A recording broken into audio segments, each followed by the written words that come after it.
Welcome to the infamous edition of the Headstones and Microphones, where we use AI to step into the past through a researched first-person simulation done through creative storytelling of history's most infamous people. Now, let's meet our guest. Welcome to the podcast. Let's start at the absolute beginning, where the public narrative hasn't yet distorted who you were. When and where were you born, and what was your given name? Hi, Calvin. I was born on April 28, 1968, in Pendleton, New York, which is a small area up near Buffalo. My parents named me Timothy James McVeigh. Long before the country ever knew my name for the tragedy in Oklahoma, I was just a boy growing up in Niagara County. What was your hometown and home life like as a child? I grew up in Pendleton and Lockport, New York. My father, Bill, worked a regular blue-collar job at a local radiator plant, and my mother, Mickey, was a homemaker. I was the middle child, squeezed between two sisters. Honestly, my home life was deeply unsettled and far from idyllic. My parents had major marital friction, leading to a series of separations throughout my childhood. They finally divorced for good in 1986, right around the time I was finishing up high school.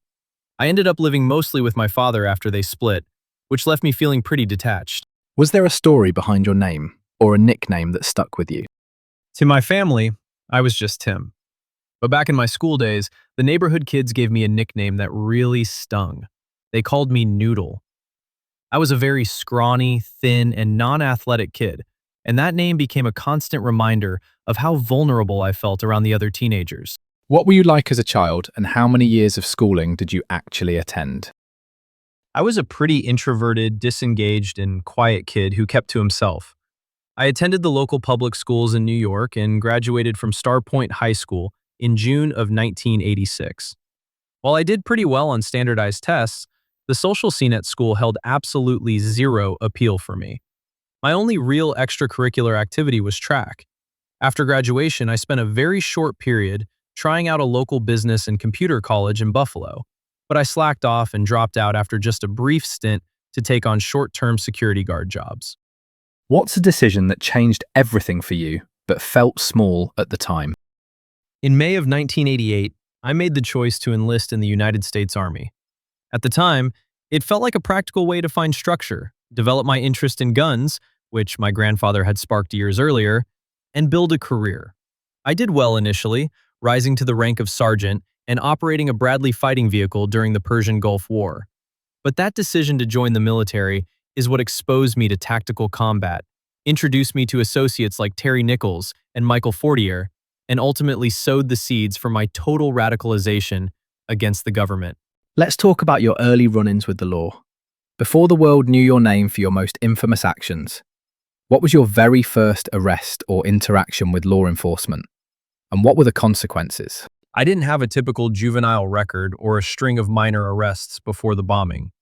I was generally a law-abiding citizen and a registered Republican during my early adulthood.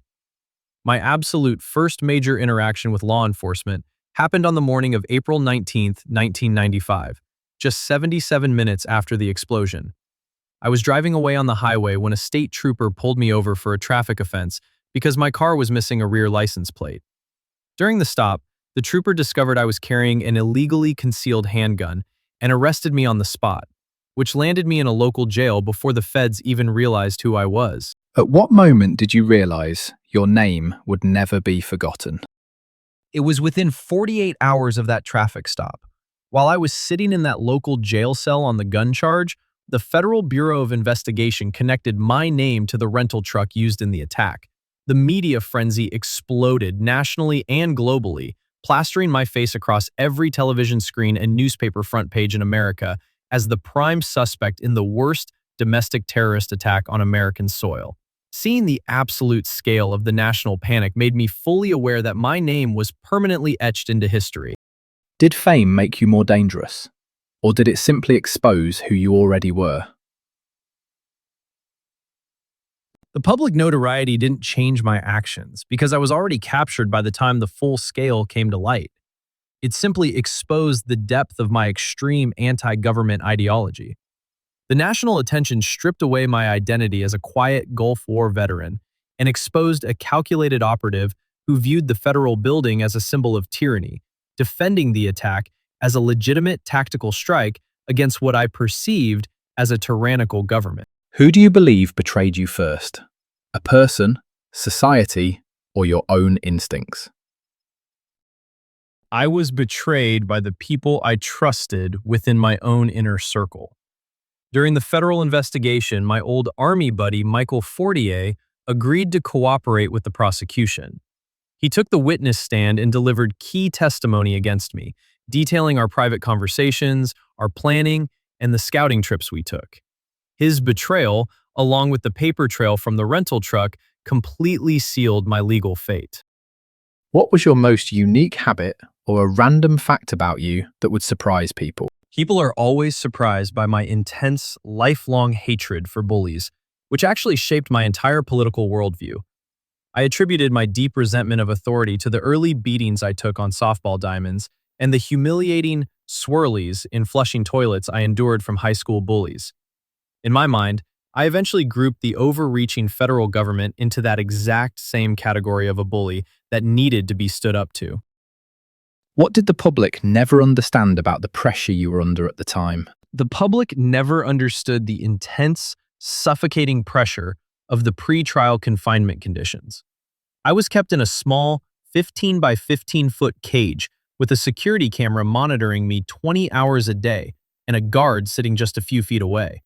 I couldn't run, I couldn't do sit-ups, and I had absolutely no way to vent my stress or escape the non-stop psychological pressure before the trial even began. Did you have any known rivalries that defined your career? My definitive rivalry was against the entire apparatus of the United States federal government, which I viewed as an oppressive enemy. My anger was fueled by federal actions during the 1992 Ruby Ridge standoff and the 1993 Waco siege. I chose the anniversary of the Waco tragedy specifically to strike back, turning my career into a direct, violent conflict against federal authority. What personal battles were you fighting privately while the world was watching? Privately, I was fighting the severe, lasting, traumatic impact of my time in combat during the Gulf War, including the memories of killing Iraqi soldiers. I was also fighting a quiet battle against the labels the media was slapping on me. The press constantly called me a speed freak, a gun freak, and a loner, while I privately insisted to my biographers that I enjoyed comedies, science fiction movies, and a normal social life with women. What was your darkest moment, and was there ever a time you wanted to walk away from it all?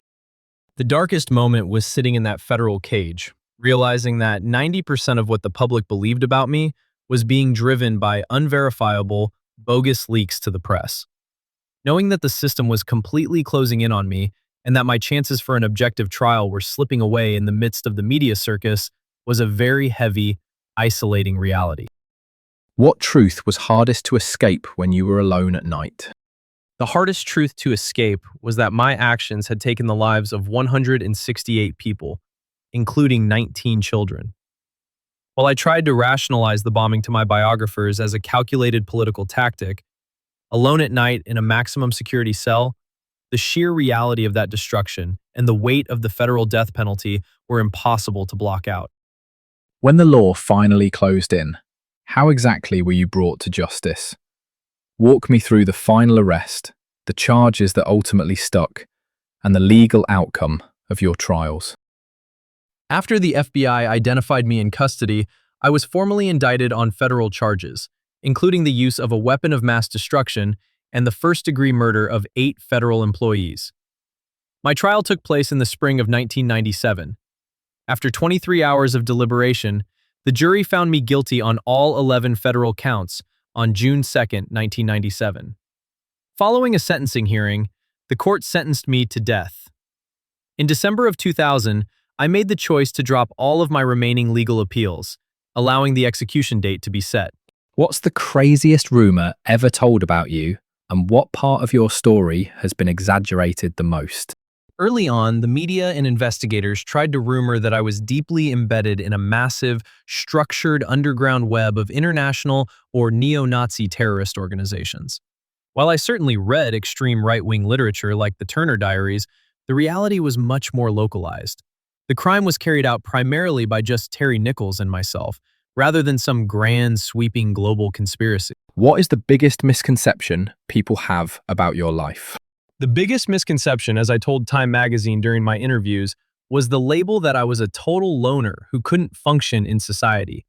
I always maintained that while I valued having my own personal space, I enjoyed a social life, liked hanging out with friends, and was just an ordinary guy who happened to hold extreme, unyielding beliefs about constitutional liberties. What would surprise people most about your ordinary human side?